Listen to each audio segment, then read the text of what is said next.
আমরা হচ্ছে কৃষক, তাই বলি আমরা থেমে নেই, যে আমরা কৃষকটা কোনোদিনও থেমেই থাকে না।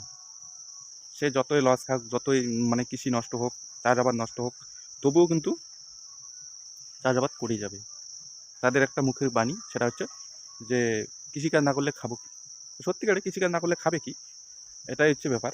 এই জন্য অনেকে হয়তো মনে করেন যে কৃষকরা এত পরিশ্রম করেন, এত কিছু করেন, করার পরেও এত লস খান, তবুও মানে করে থাকেন কৃষিকাজ।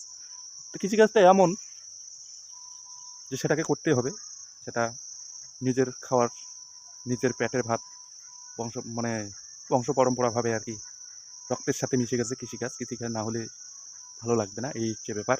এই জন্য কৃষিকাজটা করে থাকে। অনেকে হয়তো মনে করেন যে কৃষিকাজের বদলে অন্য কিছু করতে পারেন না, এটা করতে পারেন না, ওটা করতে পারেন না। সেটা তার দ্বারা হবে না, সে কৃষিকাজের লোক। তো ওই জন্য যে যার দায়িত্বের লোক, যে যার যেটা কর্মে সেটা মানে মিশে আছে, সেটাই কিন্তু করেই যাবে। এটাই হচ্ছে মেন বিষয়। তো মানে ওটা কয় না যে বলে ওই আশায় বাসে চাষা, আশায় বাসে চাষা। তো সত্যি করে আশায় আশায় বাঁচে কিন্তু চাষা, মানে কৃষকরা বাঁচে। এই হচ্ছে বিষয়। আশায় আশায় বাঁচে চাষা। সেই সুখ, সেই অনুভব, সেই পরিশ্রমী কৃষক, এই নিয়ে থাকে সবাই। যাই হোক, কইতে কইতে ভিডিওখান লং হয়ে গেল। যাই হোক, অনেক কিছু বিষয়, অনেক কিছু তথ্য সম্পর্কে জানার থাকিলে,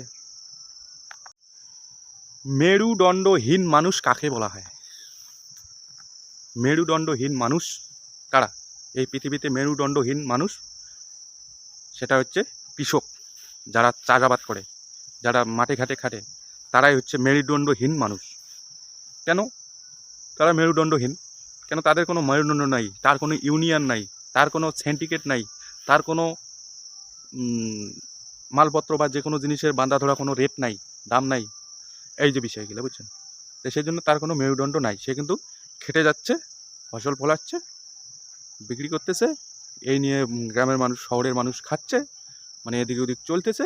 এই তারা যে জীবিকা নির্বাহ করে বেঁচে আছে, তারা কিন্তু মেরুদণ্ডহীন মানুষ। আমি যেটা মনে করি, মেরুদণ্ডহীন মানুষ হচ্ছে কৃষক। তাদেরকে নিয়েই কিন্তু সবাই বেঁচে থাকে, তাদের জমির ফসল খেয়েই কিন্তু সবাই বেঁচে থাকে।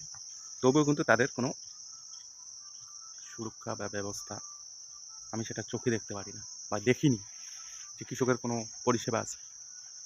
এটাই হচ্ছে আমাদের কৃষিকাজের মানুষ।